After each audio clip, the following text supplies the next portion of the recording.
ज्ञान वो इन्वेस्टमेंट है जिसका डिविडेंड यानी मुनाफा जीवन के अंत तक मिलता रहता है। मैं ऐसा मानता हूं कि एक सामान्य जिंदगी जीने के लिए इंसान को रोटी कपड़ा और मकान के अलावा अगर किसी चीज की सबसे ज्यादा जरूरत होती है तो वो है शिक्षा, एजुकेशन। आपके पास यदि धन है तो आप उसे गोल्ड में कन्वर्ट कर सकते हैं। धन हो या सोना,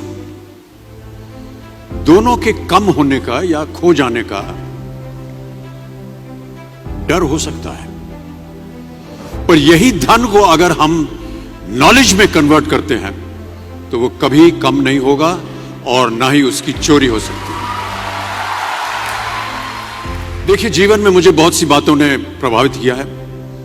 मेरे ये अनुभव सुनने में शायद साधारण लगे, पर इनमें छिपा सार असाधारण है, अनमोल है। यदि मैं आपसे पूछूं कि सबसे शक्तिशाली व्यक्ति कौन है, सबसे शक्तिशाली व्यक्ति कौन है, तो कोई कहेगा कि जिसके पास पावर है, वेपन्स हैं, शस्त्र है, धन है, किसी देश का राजा या किसी सल्तनत का वारिस है। मेरा ऐसा मानना है कि वेपन्स, मनी किसी को पावरफुल नहीं बनाते, या अगर बनाते भी हैं तो कुछ समय के लिए ही बना पाते। दौलत आज होगी, कल नहीं। शस्त्र का ज्ञान तभी तक काम आएगा जब तक वो शस्त्र चल सकता है। Once it is used it becomes obsolete. पर शास्त्र का ज्ञान कभी नहीं रुकता। Knowledge can never be obsolete. शास्त्र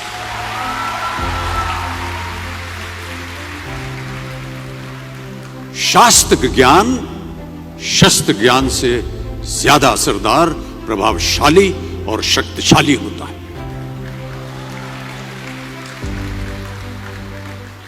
अब देखिए, एक राजा ने कितने राज्यों पर विजय प्राप्त की, कौन कौन से शस्त्रों का इस्तेमाल किया, कितने सैनिक थे, यह शायद आपको याद न हो, पर जीरो की खोज किसने की, बल्ब का आविष्कार किसने किया, राष्ट्रगान किसने लिखा, ओथेलो मैकबेथ की रचना किसने की, ये आपको जरूर याद रहेगा।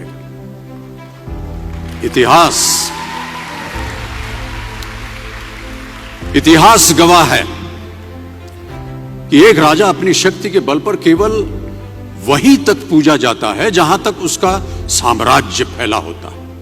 वो केवल अपनी प्रजा का प्रिय होता है। पर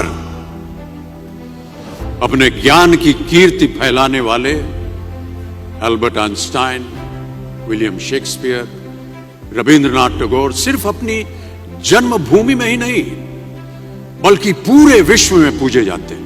संपूर्ण मानव जाति के लिए वो प्रेरणा स्रोत बनते हैं। ज्ञान का धनी व्यक्ति हमेशा ही सम्मान और आदर योग्य होता है, क्योंकि ज्ञान वो कवच है, वो शील्ड है जो आपके जीवन में आने वाली कठिनाइयों से आपकी रक्षा करेगा। फिर किसी भी शस्त्र की आपको आवश्यकता नहीं होगी। दो चीजें इंसान यदि अपने जीवन में एक बार सीख लेता है तो वो उसे कभी भूलता नहीं। एक है तैरना, स्विमिंग, दूसरा है साइकिल चलाना। सालों बाद भी अगर आप इन क्रियाओं को करेंगे तो कभी भी इस बात की चिंता नहीं होगी कि आपको स्विमिंग करना या साइकिल चलाना याद है कि नहीं। You will confidently do it. काश कि हम पढ़ाई भी इसी नजरिए के साथ करें,